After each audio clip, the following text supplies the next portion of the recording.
Agradezco enormemente la invitación de la Federación Iberoamericana de Abogados y también, obviamente, del Colegio de Abogados de Costa Rica para impartir durante estos 20-25 minutos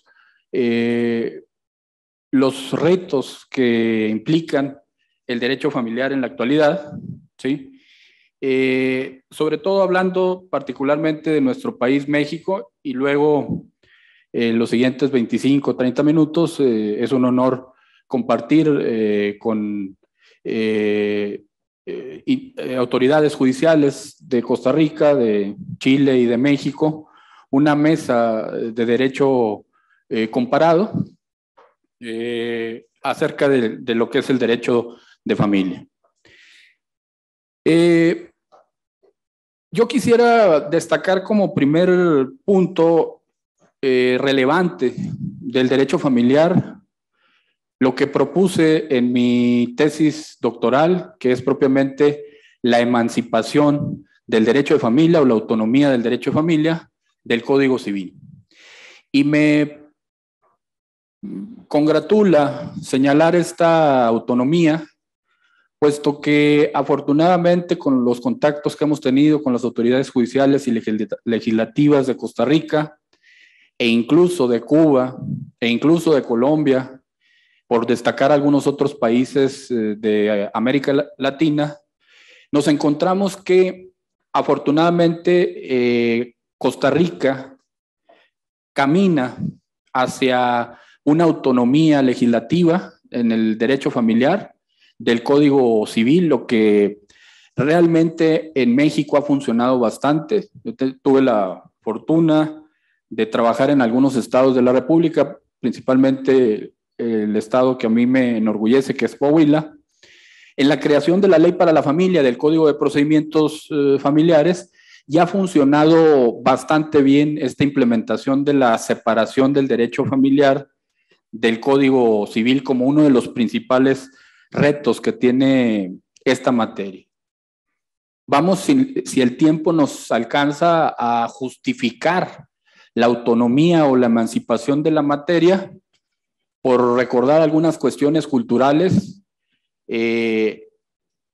creo que todos nos acordaremos que era el derecho civil la madre del derecho, y de ahí se fueron ramificando y separando algunas cuestiones. Incluso creo, si mal no recuerdo, en los tiempos más remotos del derecho romano, que es la base del derecho civil, algunas figuras penales se encontraban dentro del corpus juris civile, pero por decir alguna cuestión ya más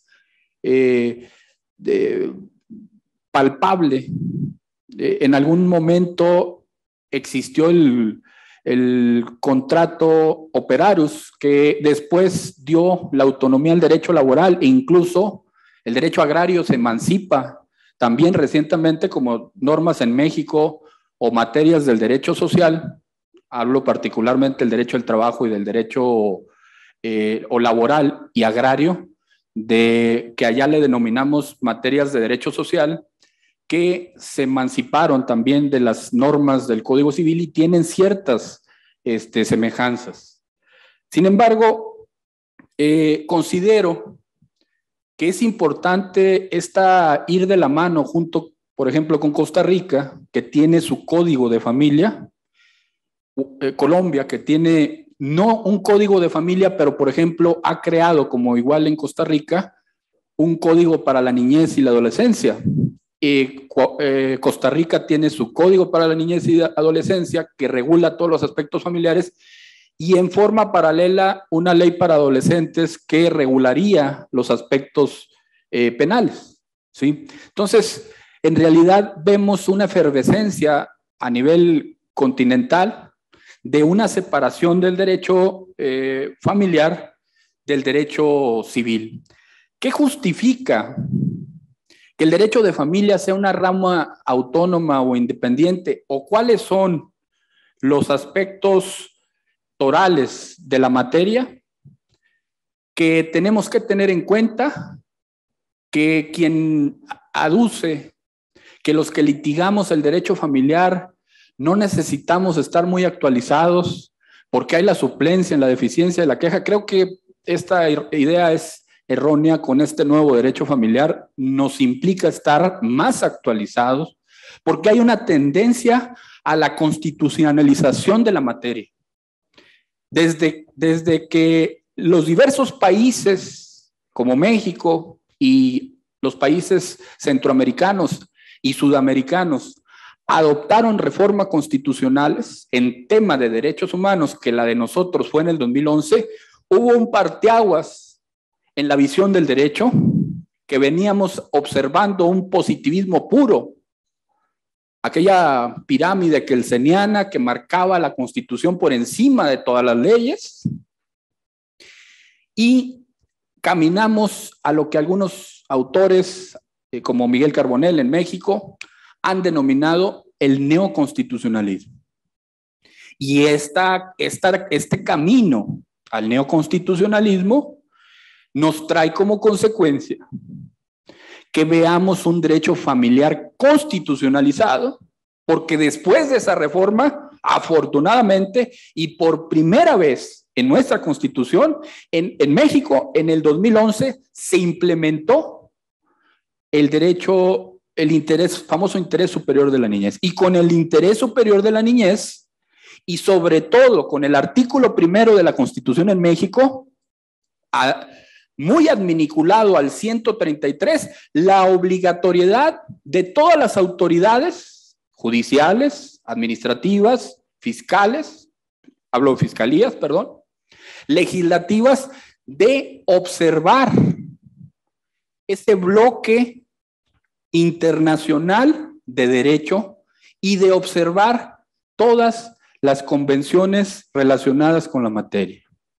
que creo muchos de nosotros sabemos. Es decir, por mencionar algunas, ahorita que comparta panel, quisiera que mis compañeros mencionaran algunas otras. La Convención sobre los Derechos de los Niños de 1989 es un tratado que tiene que observar el derecho familiar y que tenemos que conocerlo. Para el trato o la violencia en cuestión de género o de la mujer, la Convención Belén du Pará, por decir algunos otros, convenciones relativas a la cuestión de sustracción internacional de menores, y pudiera yo aquí mencionar un sinfín de números que nos hablan de un nuevo derecho familiar después de ese parteaguas constitucional, en donde tenemos que observar bastante los derechos humanos. Yo creo y recomiendo que un profesionista acorde a las necesidades de la sociedad que nos contrata, que nos exige, tanto como postulantes como funcionarios, requiere a un nuevo abogado capacitado y actualizado. Y yo creo y considero de manera muy humilde que un abogado actualizado tendría que estar muy actualizado en temas constitucionales, particularmente en el bloque internacional de derecho relacionado con la materia que cada quien litiga, porque caminamos un derecho familiar de esta naturaleza, y con esto saber el interés superior del menor, los tratados internacionales y convenciones que tutelan los derechos de las mujeres, los derechos de las personas incapaces, los derechos de la familia, para visualizar un nuevo derecho que ya no está en aquellos códigos civiles de 1804, que es el primero, el francés, que nada más fue una compilación en nuestro país del de 1870 y 1884, que trae mucho arraigo de temas del Código Civil alemán, pero que a la hora de irnos al capítulo de familia, porque déjenme les platico que en México algunos estados siguen teniendo el derecho de familia dentro de la legislación civil, como en algunos momentos muchas otras legislaciones lo tuvieron. Yo me siento muy contento aquí en Costa Rica porque en mi libro, que ahorita voy a obsequiar al Colegio de Abogados de Costa Rica, señalo que Costa Rica fue uno de los precursores de esta emancipación o autonomía del derecho familiar, por no mencionar, y hemos trabajado con Paco, gracias a Dios, en Cuba, con este tema de la autonomía del derecho familiar. Colombia viene un bloque a ese sentido, porque aquellos códigos, si ustedes los observan, quienes estudiamos todavía hace algunos años, ya no digo los más estudiantes más recientes, veíamos un libro dentro del Código Civil, y esto queda bajo estas necesidades totalmente obsoleto, ¿sí? ¿Qué otros aspectos? Y bueno, aquí comparto en la página de los anfitriones del colegio que están transmitiendo por Zoom, y les agradezco mucho que hay bastantes personas conectadas, algún concepto que viene en el libro de un servidor del interés superior del menor, y que no es otra cosa más que la obligación del Estado, en el caso de México, en sus 3 niveles de gobierno, federal, estatal y municipal, y en sus 3 poderes, judicial, legislativo y ejecutivo, de respetar y dar prioridad y protección, respeto y promoción y garantía a los derechos fundamentales de los niños, sobre todo en lo que más favorezca, atendiendo a esa rama a la que caminamos. ¿Por qué es importante una autonomía de la materia separada del Código Civil? En esta diapositiva lo comparto, porque el Código Civil anterior, que todavía, y es que no es desmembrar el capítulo que hablaba de familia en los 4 libros del Código Civil, que habla de personas, familia, obligaciones, contratos, derechos reales, sino de darle autonomía al derecho, pero adecuarlo a las necesidades de la sociedad. ¿Y por qué digo a las necesidades de la sociedad? Porque en aquel código tradicional, clasista, de aquellos doctrinarios, pues que no están muy a la vanguardia, o que se quedaron como aquellos grandes del derecho civil, pues se regulaba una familia nuclear, o la tradicional, que se integraba mayormente por papá, mamá e hijos. Pero en el libro refiero que en la actualidad todas las sociedades latinoamericanas, incluyendo la mexicana, tienen un sinfín o una diversidad de familias que no contemplaba aquel Código Civil. Por decir algunas, hablo de la más común, la reconstituida o ensamblada o compuesta, y que se constituye por los tuyos, los míos, cuando se juntan las 2 parejas y traen a sus hijos y hacen una nueva familia, y que es muy común, al menos en México, no sé aquí. Incluso familias adoptivas que no estaban contempladas mayormente en el Código Civil, familias de acogidas, familias sin hijos, familias de abuelos, porque a veces los abuelos recogen a los menores y se encargan de su guardia y custodia, o incluso también en algunas entidades o clases sociales, ¿sí? Pues las familias en las que viven 3 o 4 familias en una misma casa. Y tema escabroso para algunos, pero tenemos que reconocerla, dado ese mismo camino de la sociedad, las familias homoparentales, las que se integran por niños que viven con parejas del mismo sexo y que tienen derecho a una regulación legal, gústenos o no nos guste, porque es una vivencia social o una necesidad social. ¿Por qué hablar de un derecho de familia nuevo?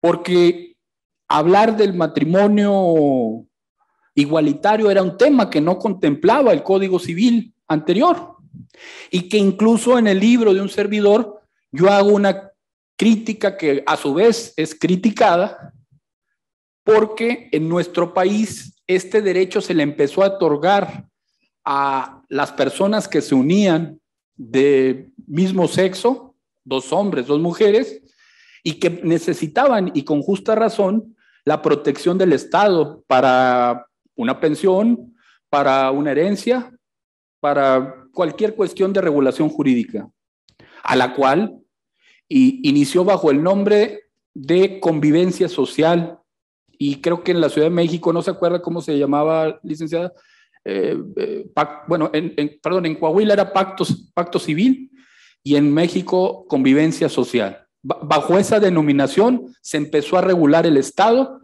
la unión de personas del mismo sexo. La crítica que yo señalo en el libro a la Suprema Corte de Justicia es, para poder sacar la tesis del doctorado, hice un estudio de mucha doctrina, llegué a conseguir joyas de doctrina clásica, y siempre se definió el matrimonio como la unión de personas de distintos sexos cuya finalidad principal era la perpetuación de la especie y la procreación. En todos los códigos, y alguien en alguna conferencia me dijo, no, lo que pasa es que usted tiene algo en contra de la homosexualidad. No es el caso. Tengo muchos amigos y los respeto bastante, y creo que tienen los derechos a una tutela legal para vivir casi igual que los que viven en matrimonio. Pero yo me atrevería a decir, y me atreví a decir en el libro, que hay un principio de derechos humanos que dice trata igual a los iguales y desigual a los desiguales. Yo considero, y me han criticado, que no debieron de haberle denominado matrimonio, sino legalizar la unión, pero bajo otra definición, porque simple y sencillamente, si ustedes se van a la etimología de matrimonios, se habla de matriz, que muchas veces no hay, porque mayormente, o hasta el día de hoy, dos personas del mismo sexo, no procrean, ¿sí? Esa es la única crítica que hago yo, porque el Código Civil más antiguo, que es un código muy valorado, el de Napoleón, de 1804, francés, definía como, incluso era una cuestión de nulidad absoluta, si no había identidad en el sexo o si los dos eran del mismo sexo.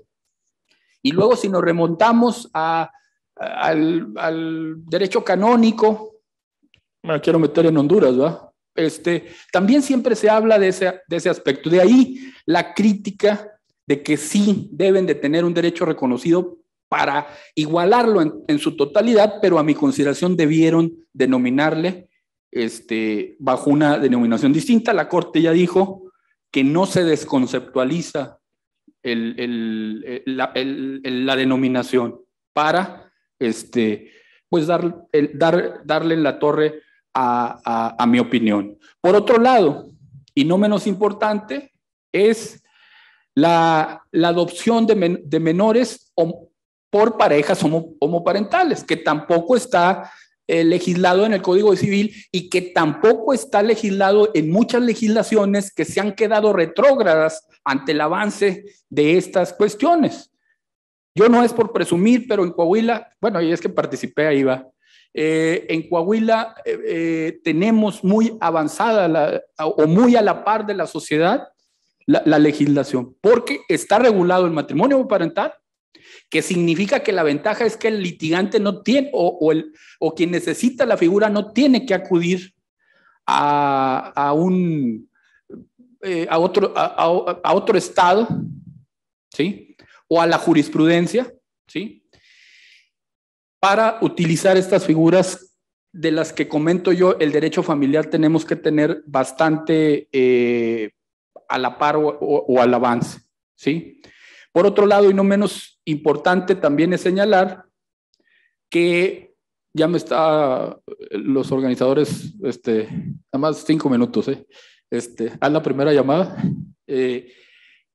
Comentar que al respecto de mi postura de la adopción homoparentales, tenemos que ser muy respetuosos del desarrollo a la libre personalidad de aquellos grupos LGTB y de el derecho que pudiera tener una pareja del mismo sexo a adoptar. Nada más mi postura y mi opinión es que en este sentido, a mi consideración, entra un conflicto de derechos fundamentales. Propiamente el derecho al libre desarrollo de la personalidad, que se colisiona con el interés superior del niño. Y entonces mi opinión o conclusión en el libro, muy brevemente, es que cuando se realicen los trámites que suelen ser engorrosos o burocráticos, pues nada más siempre se autoricen y sí, siempre y sí, no se vulnere el interés superior de la niñez. Es decir, no me opongo a esta figura, pero sí que se analicen los estudios de manera muy minuciosa, socioeconómicos, culturales, y si para el menor es benéfico que se dé esta adopción, pues tendría que darse. Bien, no puedo mencionar algunos otros aspectos importantes porque ya me están presionando con el tiempo, pero por mencionar algunos puntos importantes de la materia para concluir mi exposición, por no mencionar algunos otros que llevarían un poco de tiempo, creo que también un aspecto importante y que me dio mucho gusto platicar con el presidente del Colegio de Abogados y el vicepresidente de Notarios, que me comenta que está por entrar en vigor un código de procedimientos familiares en el país de Costa Rica. Esto es muy atractivo. En nuestro país está la propuesta en el Congreso de la Unión para tener un código único de procedimientos familiares y civiles, y yo tengo un trabajo, un estudio que realicé en la Universidad de Girona que habla del debido protocolo para la actuación en juicios en donde intervienen los derechos de menores. Y pues eso daría motivo a una plática diversa, ¿sí?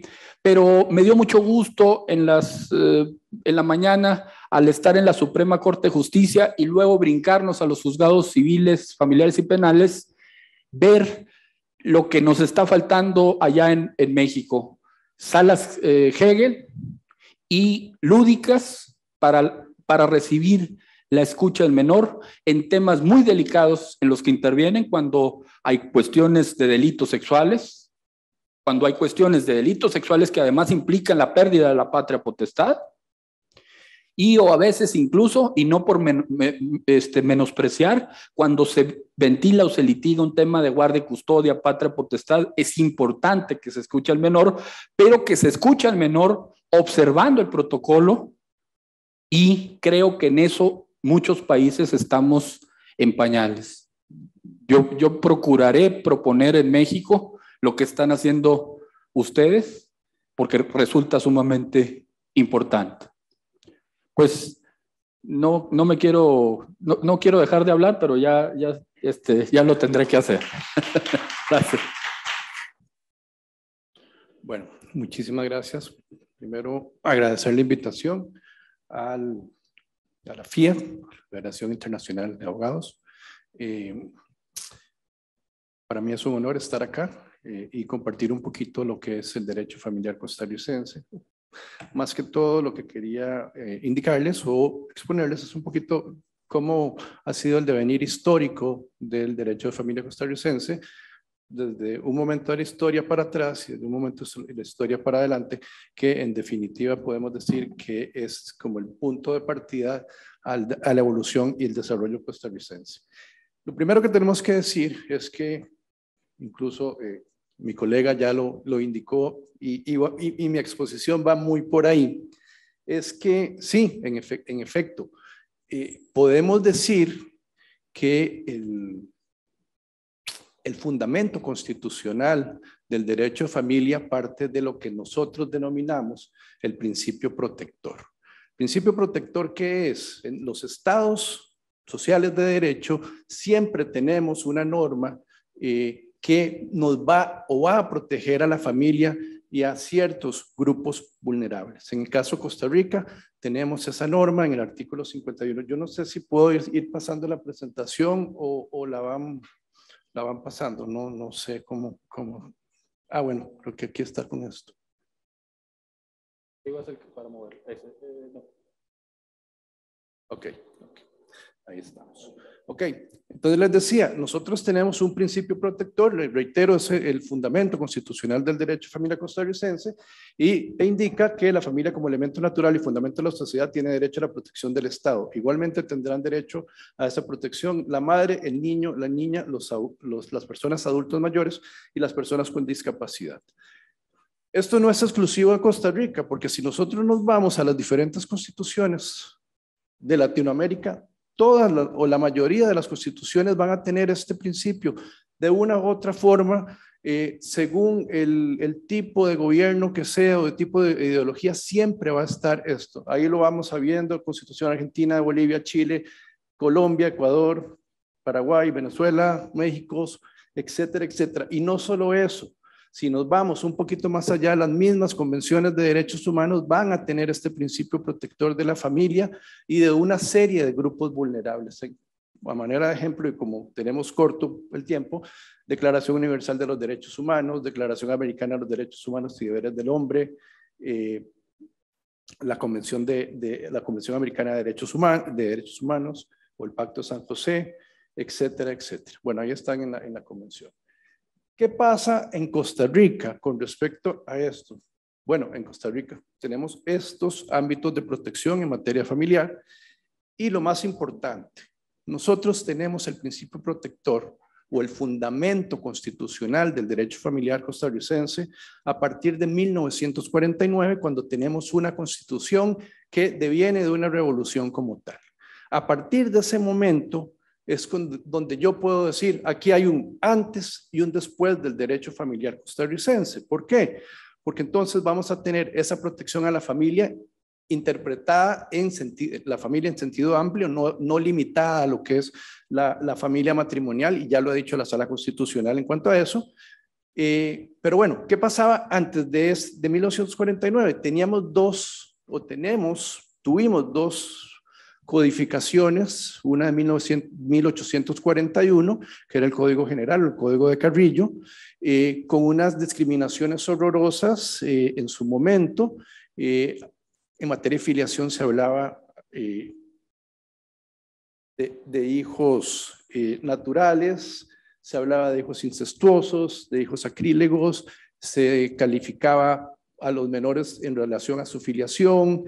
Adicionalmente, no teníamos, ahí yo les indiqué algunos artículos de eso, pero vamos a ir avanzando un poquito.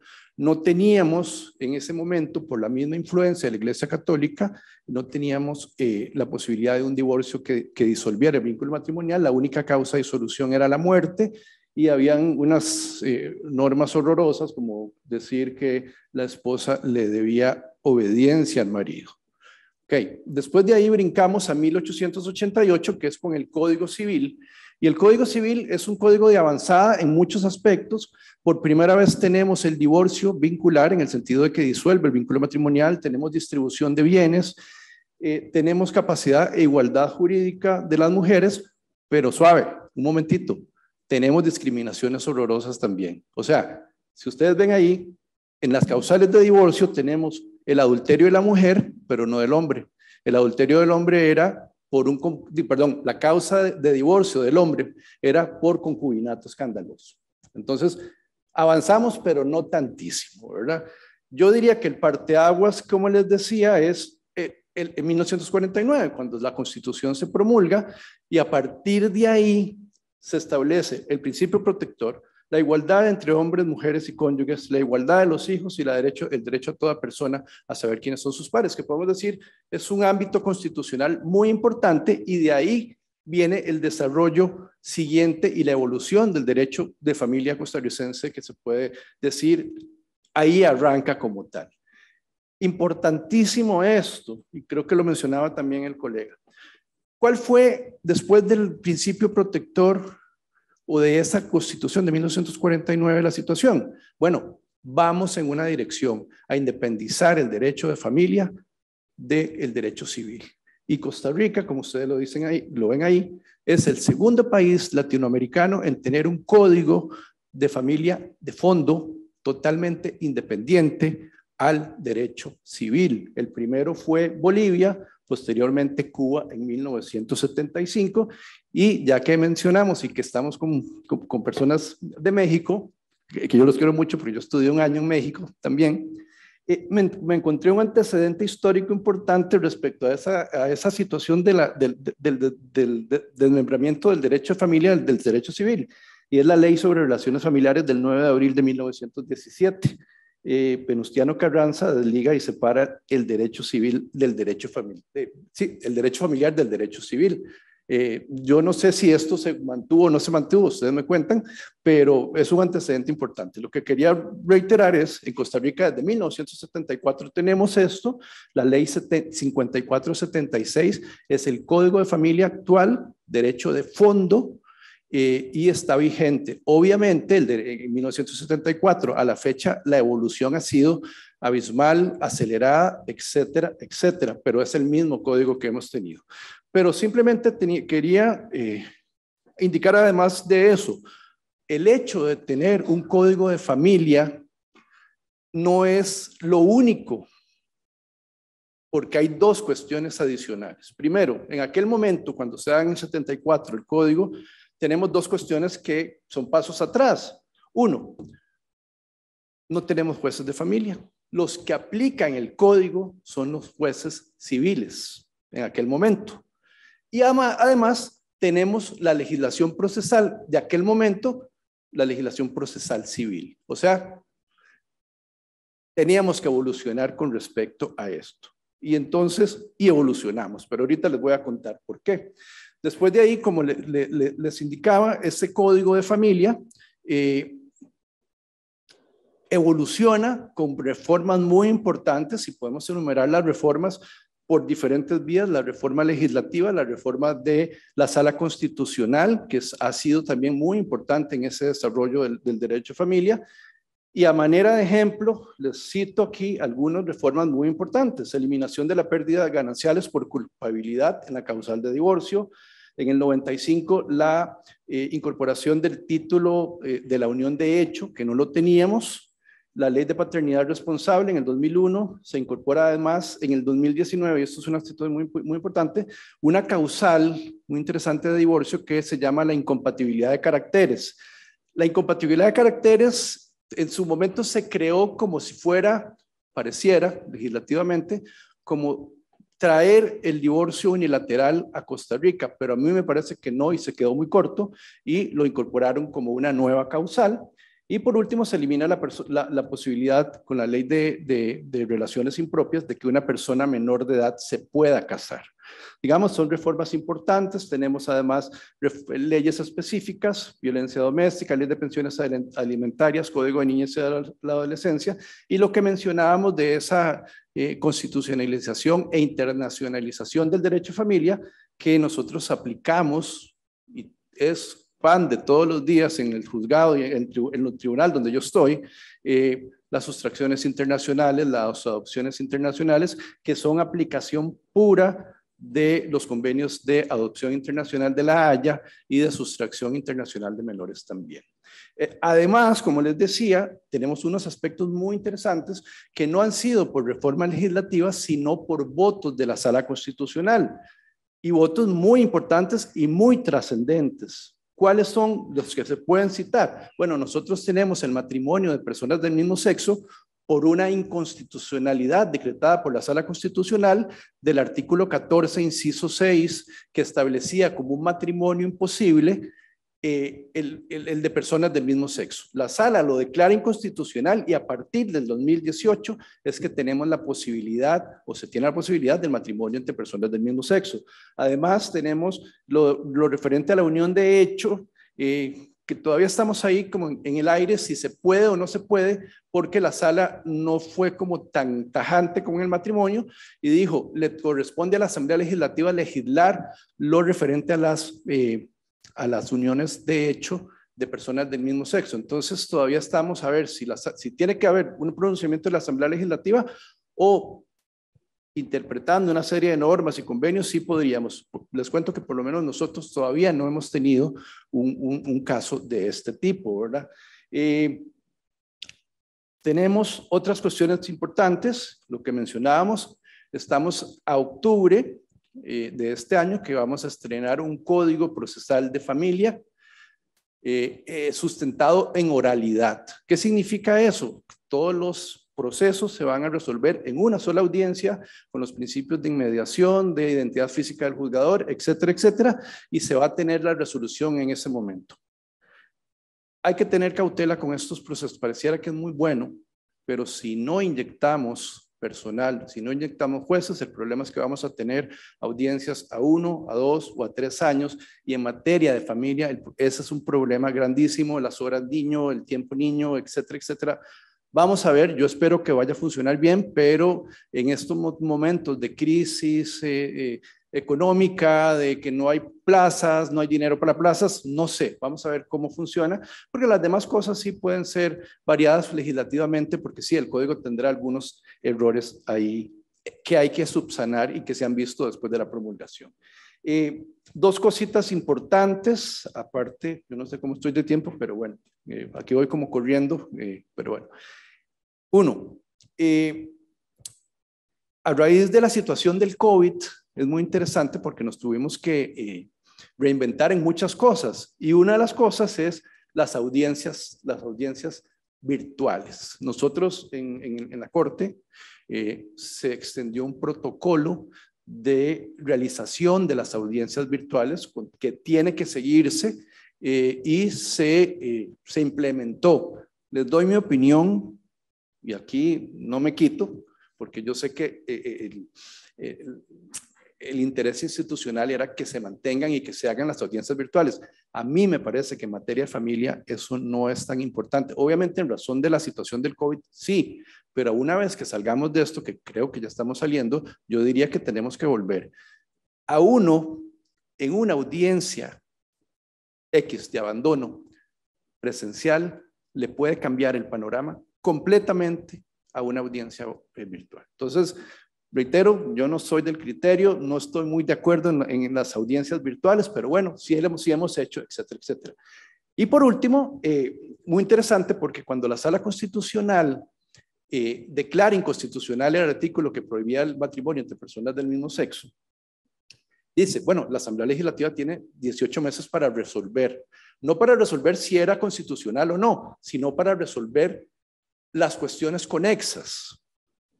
Y todo el mundo dice, bueno, ¿qué serán cuestiones conexas? Obviamente, nos sentamos a ver y ya tenemos una situación. ¿Qué pasa, por ejemplo, si en un matrimonio de 2 mujeres nace un niño? ¿Esa tiene una filiación matrimonial o cómo funciona?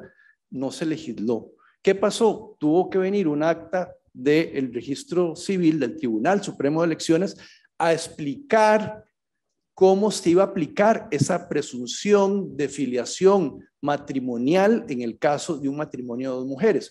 En el caso de 2 hombres no, porque es imposible, pero en el caso de 2 mujeres sí. Entonces es muy interesante qué apellidos le ponemos, entonces se da la posibilidad de que sean ellos los que le pongan los apellidos. Si no se ponen de acuerdo, tiene que ser el oficial mayor del registro civil el que le ponga el apellido y el orden de los apellidos no se puede variar con los siguientes. Son cuestiones de evolución del derecho de familia que no teníamos, como dijo el colega, hace mucho y que tenemos que resolver de una u otra forma. La Asamblea Legislativa no lo hizo.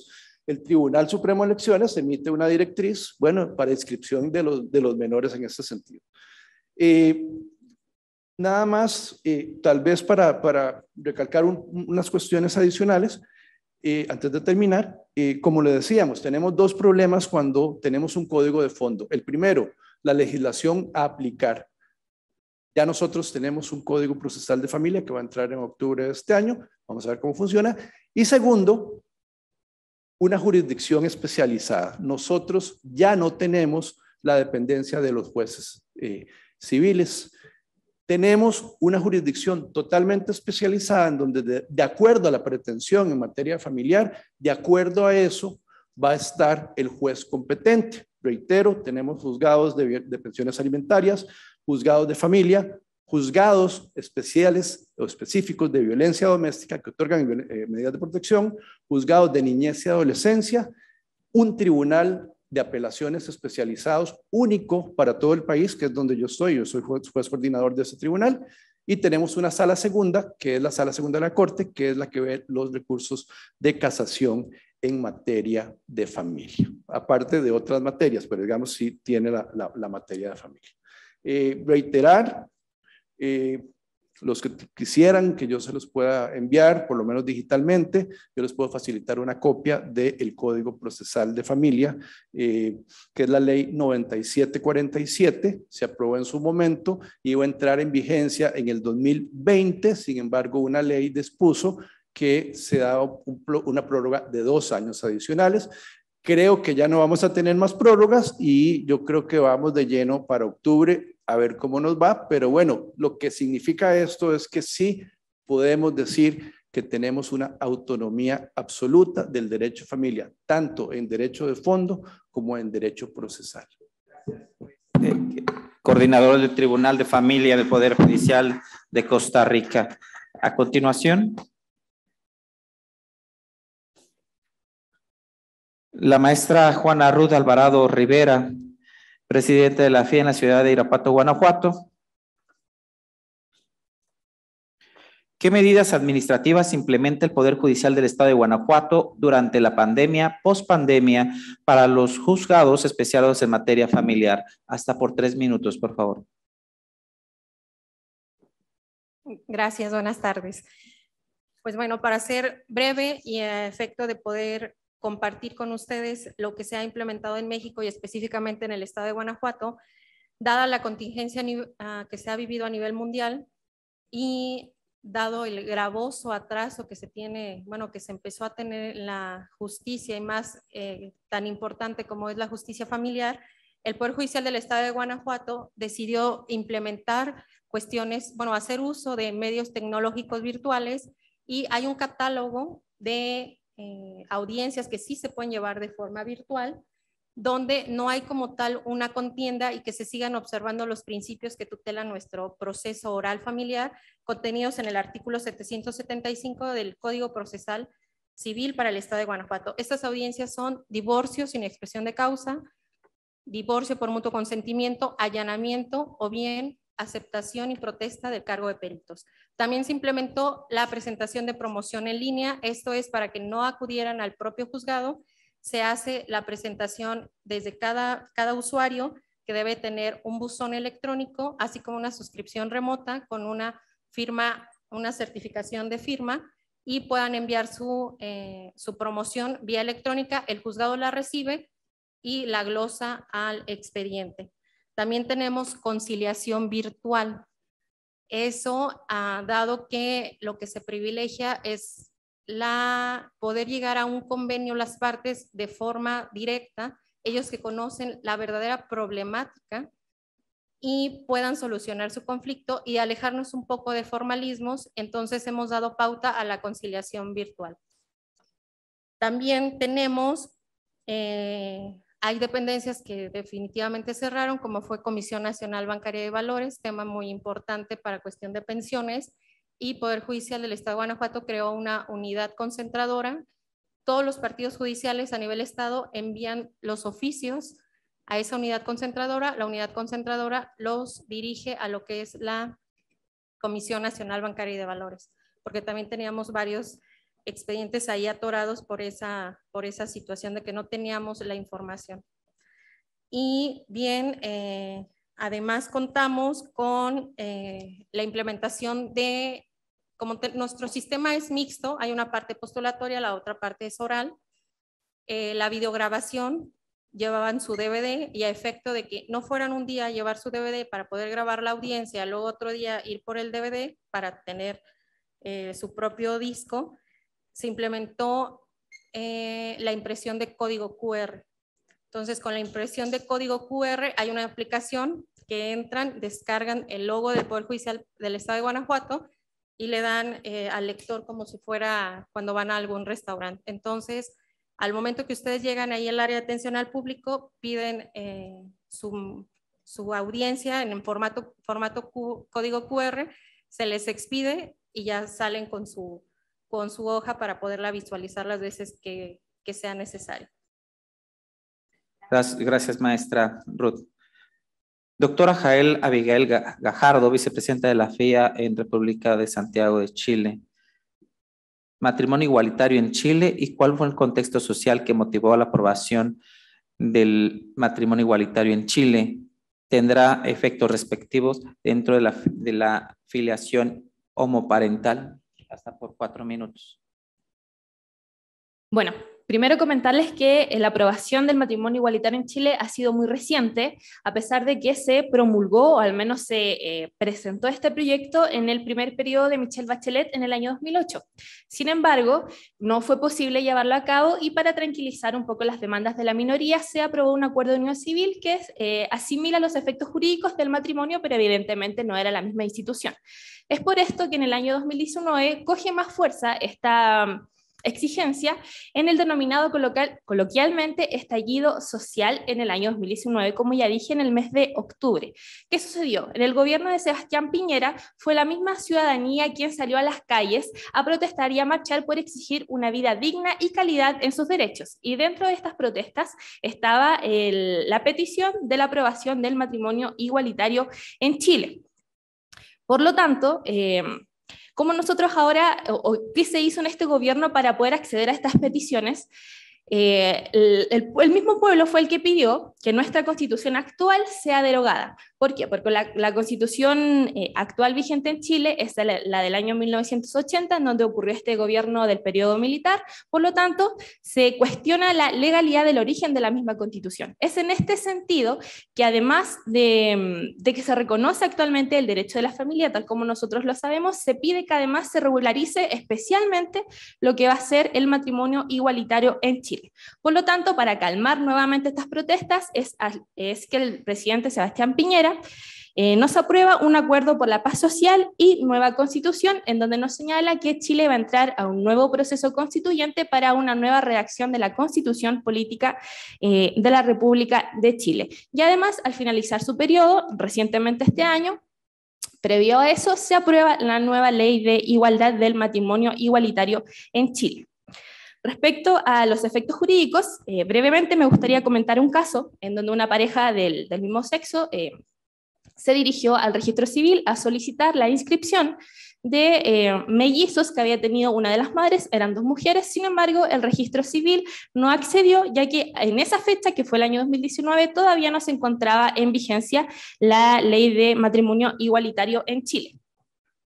No obstante, esta pareja recurrió de protección a la Corte de Apelaciones, quien acogió parcialmente el recurso de protección, dando lugar solamente a la inscripción, pero no a la filiación homoparental como la pareja lo solicitaba, porque se declaró que en lo que es nuestra normativa no era competencia de la Corte, pero sí se encontraba en materia del Congreso.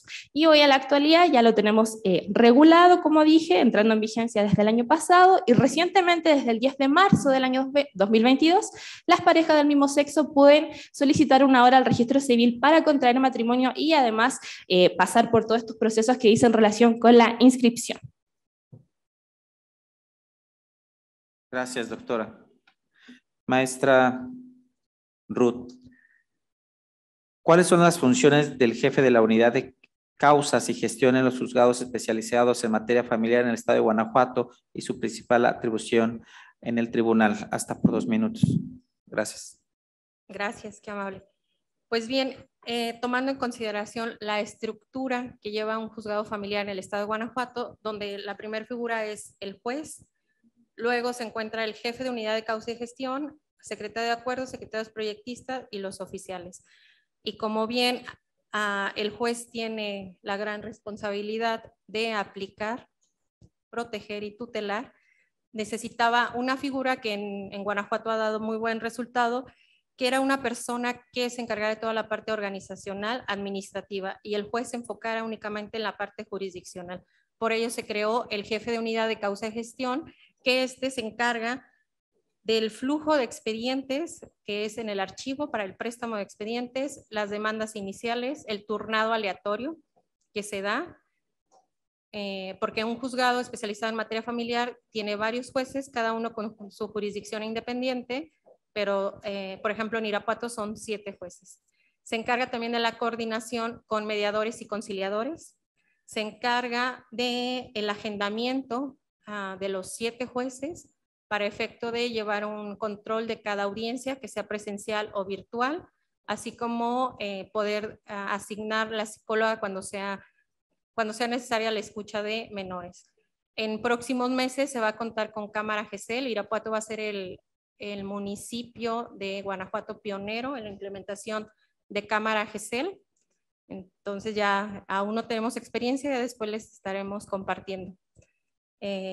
También se encarga de la coordinación de lo que es el efecto de videograbación. Tenemos nosotros dos sistemas, uno que se le denomina la parte escrita, que se le llama SIGOFAM, y la parte que es de videograbación, que se le llama YAPS. Entonces tiene que haber una correcta coordinación, lo que va escrito, que se hace un minutario, y de lo que va con la videograbación.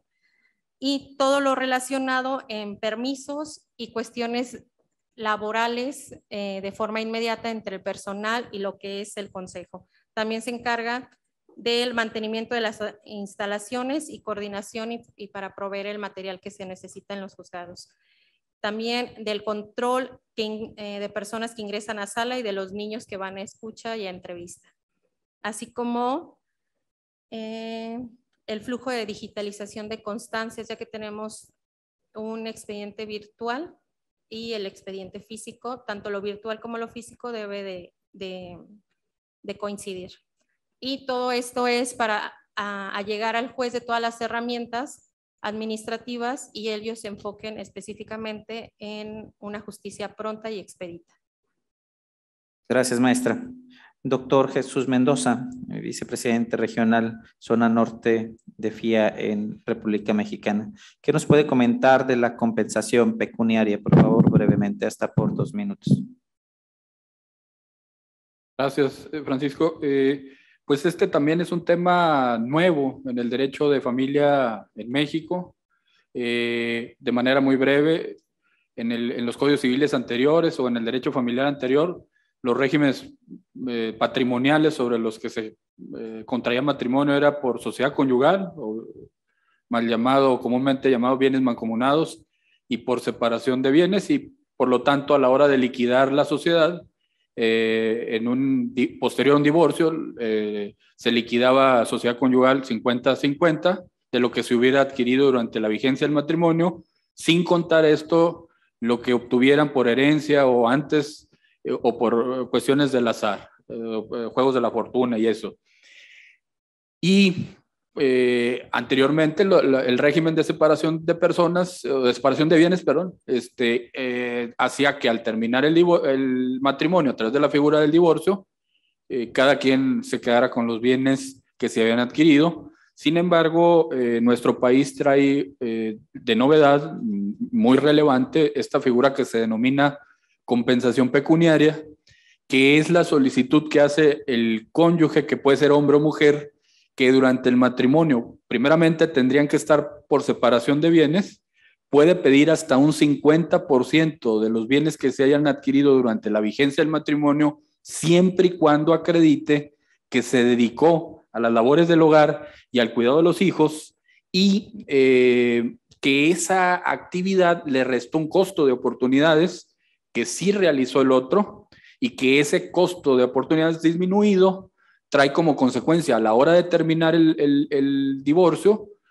un desequilibrio bastante marcado de manera económica o patrimonial, por lo que podrá pedir hasta un 50%, y esto de hablar hasta un 50% es que no es arbitrario del juez que decrete forzosamente el 50%, sino que habrá algunas cuestiones que vayan a justificar la fundamentación y motivación por la que el juez podrá decir, bueno, en este caso particular te doy el 20% porque tienen 3 años casados y tienes 30 años de edad cronológica, pero no podré darte el 10 o el 20 a una persona de 60 años de edad o de 65 que ya perdió bastante oportunidad para desarrollarse profesionalmente y que además no tiene ningún patrimonio. En esos casos posiblemente o se justificaría el 50%. ¿En qué casos, por ejemplo, a lo mejor se justificaría un 40%, un 30%? Bueno,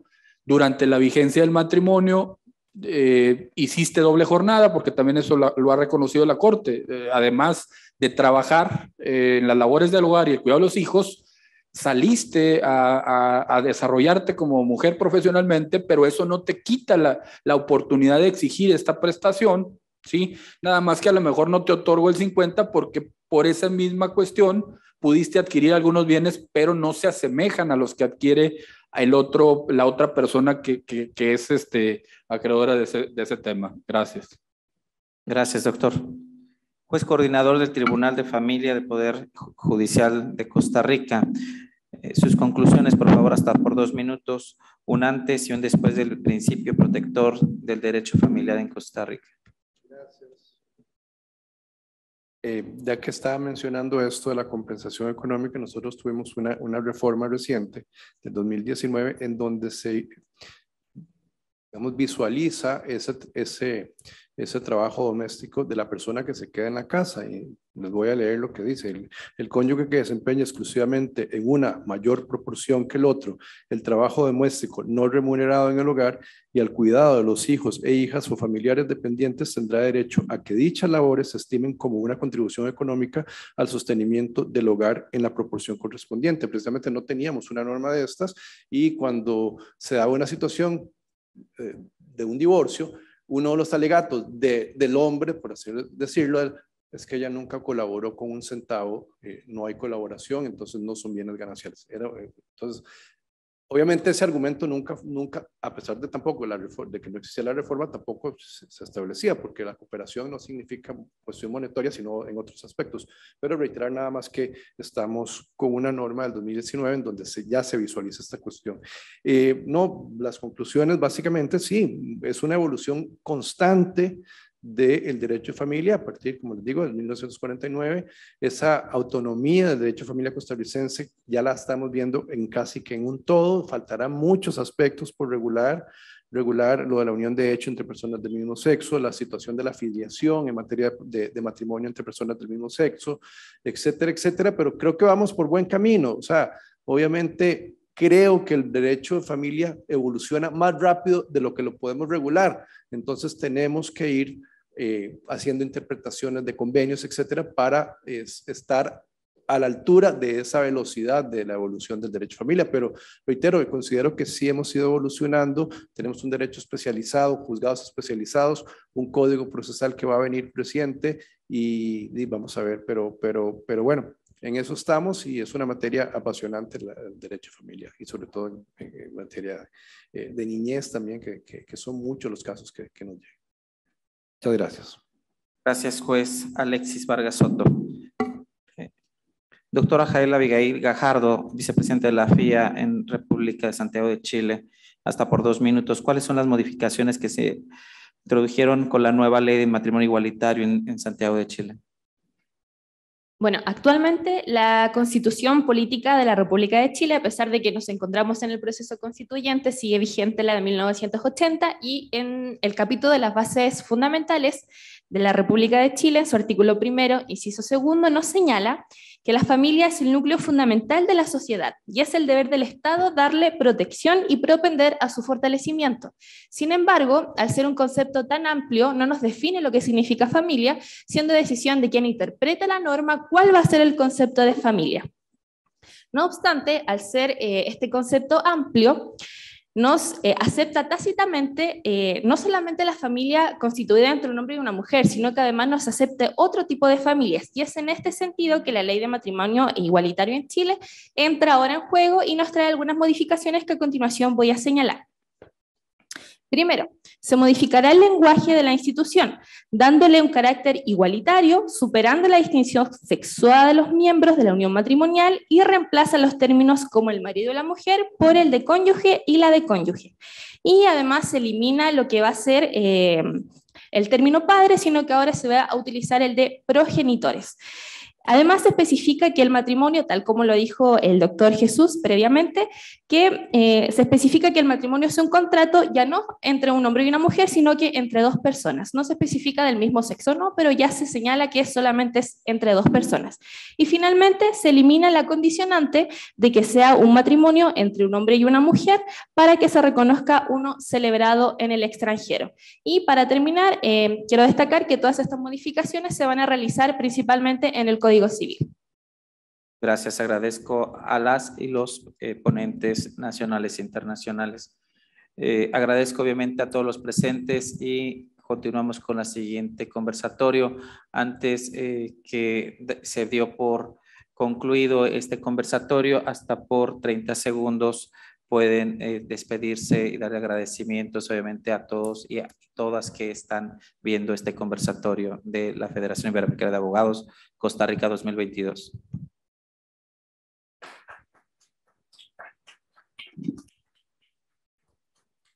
Bueno, de mi parte, agradecer la invitación, ponerme a disposición de la FIA también para cualquier otro convivio, otro congreso que ustedes quieran tener.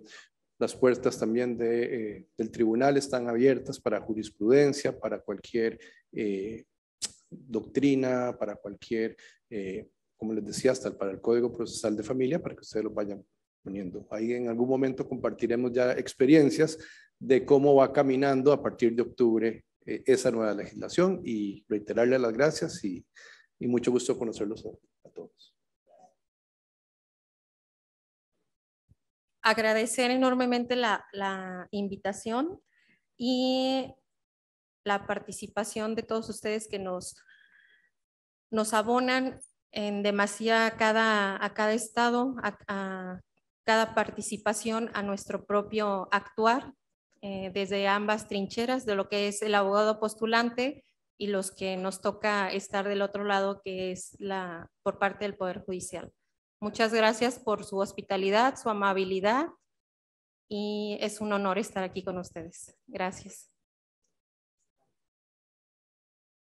Igualmente, agradecer por supuesto la hospitalidad de lo que es el país de Costa Rica. Para mí es un privilegio y un honor siempre estar compartiendo con personas de este nivel.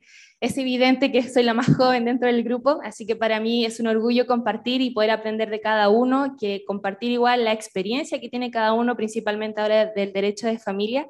Así que desde Chile, yo soy más al sur todavía, ni siquiera de Santiago, así que desde Temuco de Chile yo les mando un cariñoso abrazo y por supuesto que allá los esperamos con los brazos abiertos también.